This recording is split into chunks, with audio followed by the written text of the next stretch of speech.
Only 2 minutes into the Buccaneers' Week 10 matchup, running back Ronald Jones might have heard the voice of the late, great Yogi Berra in his head.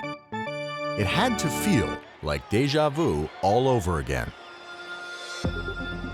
2 weeks earlier, Jones fumbled a catch against the Giants that led to a 7-yard touchdown pass for New York. Daniel Jones has turned the Rojo fumble into 7 points. This week, on the Buccaneers' second offensive play, Jones again fumbled after making a catch. Caught by Ronald Jones, and he fumbled the football. It's going to be Carolina's ball. Leading to a 7-yard Panthers touchdown strike. Carolina makes the Bucs pay for the turnover. You know, he feels terrible when he makes a mistake, and the fumble in New York really upset him. And this one, I wasn't going to let upset him. And he bounced back really strong. Luckily, football is only 90% mental and the other half physical, as Jones was able to use his breakaway speed on the game's turning point. Ball spotted right at the 2-yard line. Rojo stands about 4 yards in the end zone. Rojo pops it free, across the 30, Rojo to the 40. Rojo to the 30, high 7 to the 20. It'll be a 98-yard touchdown run by Ronald Jones II. Touchdown, Tampa Bay. A 98-yard touchdown run. Wow, unreal. That was a huge play, huge play. I knew he was going to break one sooner or later.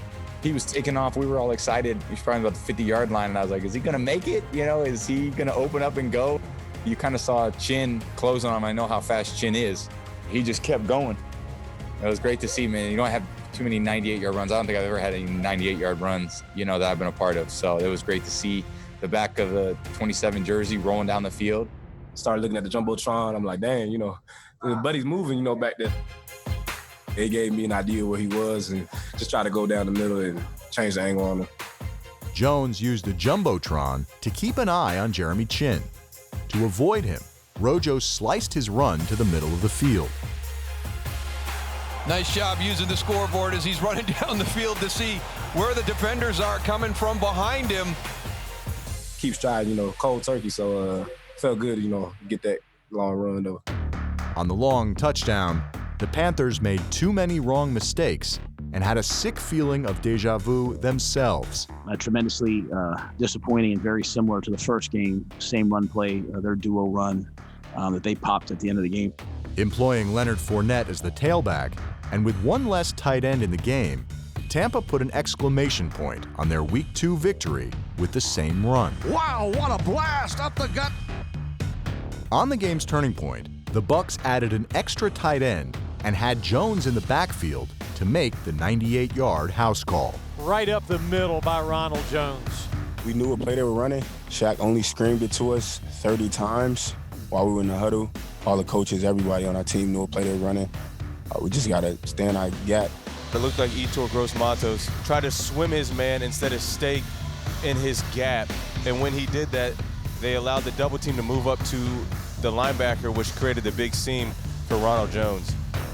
Look at Ryan Jensen, and that was the key block. One of our defensive players supposed to slant with it, didn't run the slant, ball hitting that gap. Couldn't get the ball down, couldn't run him down. How about that?